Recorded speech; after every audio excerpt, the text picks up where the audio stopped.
नमस्कार विद्यार्थियों, LLB third year के विद्यार्थियों को नमस्कार।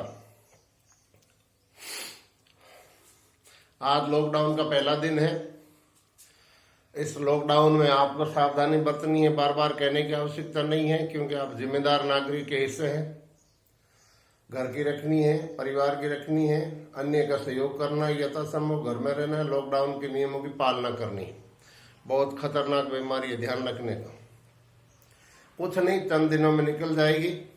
तब तक आप जो घर पे रहिए, पढ़िए। एविडेंस एक्ट आज शुरू कर रहे हैं और उसका रिवीजन शुरू कर देते हैं।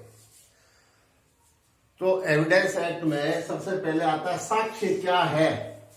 इससे पहले एविडेंस एक्ट क्या ये प्रोसीजर लॉ का पार्ट है या सब्सटेंटिव लॉ का। लॉ को यदि हम दो भागों में बांटे तो एक तो होता है सब्सटेंटिव लॉ जो राइट एंड ड्यूटी देता है, एक होता है प्रोसीजर लॉ जो प्रोसीजर की प्रक्रिया, प्रोसीजर को फॉलो करता है।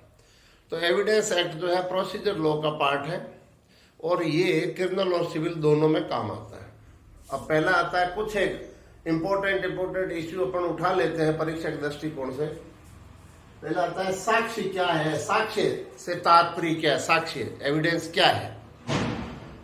एविडेंस का तात्पर्य, साक्ष्य का तात्पर्य ये है कि जो जांचाधीन प्रकरण न्यायालय के समक्ष में है, न्यायालय के टेबल पर है, अंडर इंक्वायरीज है, अंडर ट्रायल है, उसमें वे कथन जो मौखिक हो सकते हैं, लिखित हो सकते हैं, तो वो सभी तरह के लिखित और दस्तावेजी जो कथन होते हैं प्रस्तुत किए जाते हैं न्यायालय के समक्ष, उसको साक्ष्य कहते हैं। जांचाधीन प्रकरण में न्यायालय के समक्ष प्रस्तुत किए गए स्टेटमेंट, चाहे लिखित हो, चाहे मौखिक हो, चाहे दस्तावेजी हो, दस्तावेजी मतलब लिखित हो, जो प्रस्तुत किया जाता है उसे साक्ष्य कहते हैं। साक्ष्य के बगैर कुछ नहीं हो सकता। साक्ष्य के आधार पर ही न्यायालय को निर्णय करना होता है।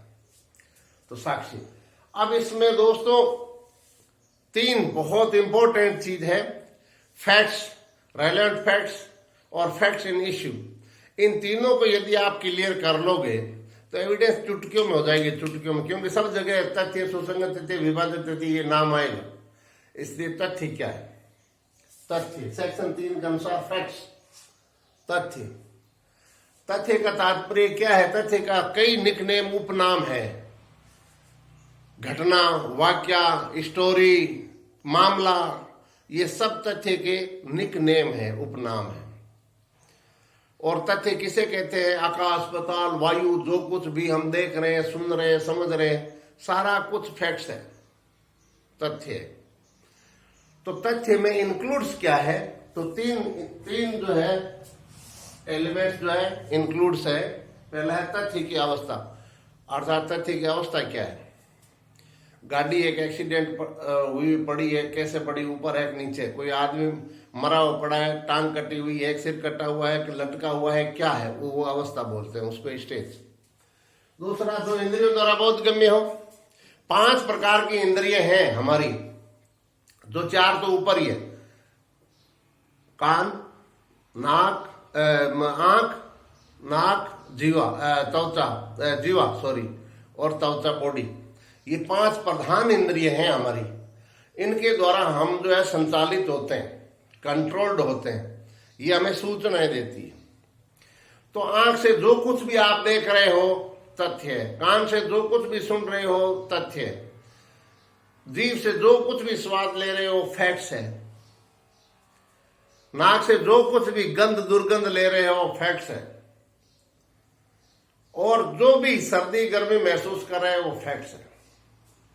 जो इंद्रियों द्वारा बोध गम्य हो, अर्थात सेंसेबल बाय ह्यूमन हो। बाहर गोली चली, कान ने सुना। बाहर कुछ लड़ रहे हैं, कान ने सुना। जाकर के देखा, 2 आदमी लड़ रहे हैं, एक ने गोली चलाई, आंखों से देखा, आई विटनेस होता है वो। और मान लीजिए कोई चीज गंध आ रही थी, कहाँ जहां पहुंचे घटनास्थल पर वहां गंध आ रही थी, तो कोई मरा हुआ व्यक्ति पड़ा, 3-4 सड़ी हुई लाश है, इसका मतलब गंध पुरानी है। जीभ, कोई भोजन ऐसा हो जिसके कारण जो है कोई व्यक्ति मर गए हो, फूड पॉइजनिंग हो गया, तो क्षारीय था, अम्लीय था, कैसा था, उसको देखने से पता चल जाता है। सर्दी थी, गर्मी थी, क्या टाइम था, जहाँ टाइमिंग की बात आती है तो ये बॉडी बताती है अपने को। गर्मी में दिन जल्दी छिप जाता है और लेट छिपता है, सर्दियों में जल्दी छिप जाता है। टाइमिंग क्या था वो बड़ा इम्पोर्टेंट होता है। तो ये सेंसेबल बाय ह्यूमन का मतलब जो इंद्रियों द्वारा बोधगम्य हो, महसूस किया गया हो, वो है इसमें शामिल। फिर है जिसका हान किसी को कॉन्शियस, किसी व्यक्ति ने कोई अपराध कारित किया है, क्यों किया है, इसका मोटिव क्या था, इसकी इंटेंशन क्या थी, इसके बारे में जानना बहुत आवश्यक होता है। तो ये 3 चीज इसमें शामिल है तथ्य में। अब आता है काइंड्स ऑफ फैक्ट्स, तथ्यों के प्रकार। 2 प्रकार होते हैं, भौतिक तथ्य फिजिकल फैक्ट्स, मानसिक तथ्य जिसका भान किसी को, मानसिक तथ्य मेंटल कंडीशन।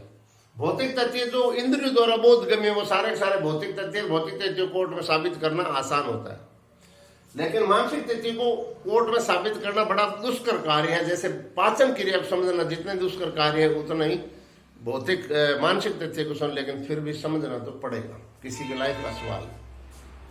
तो यह है तथ्य और तथ्यों के प्रकार। अब इसमें आता है सुसंगत तथ्य, बी पार्ट, रेलेवेंट फैक्ट्स। सुसंगत तथ्य की कोई परिभाषा नहीं दे रखी, केवल इतने कहा गया है एविडेंस एक्ट की धारा 5 और 55 में बताए गए तथ्य सुसंगत तथ्य जो आपस में जुड़े हुए, इंटरलॉक्ड और इंटरकनेक्टेड है। 5 और 55 के बीच में बताए गए सारे तथ्य क्या है, सुसंगत तथ्य है। सुसंगत तथ्यों के द्वारा क्या है, हम रोशनी डालते हैं विवादित तथ्यों के ऊपर, तो जो है निर्णय में करने में आसानी होती है।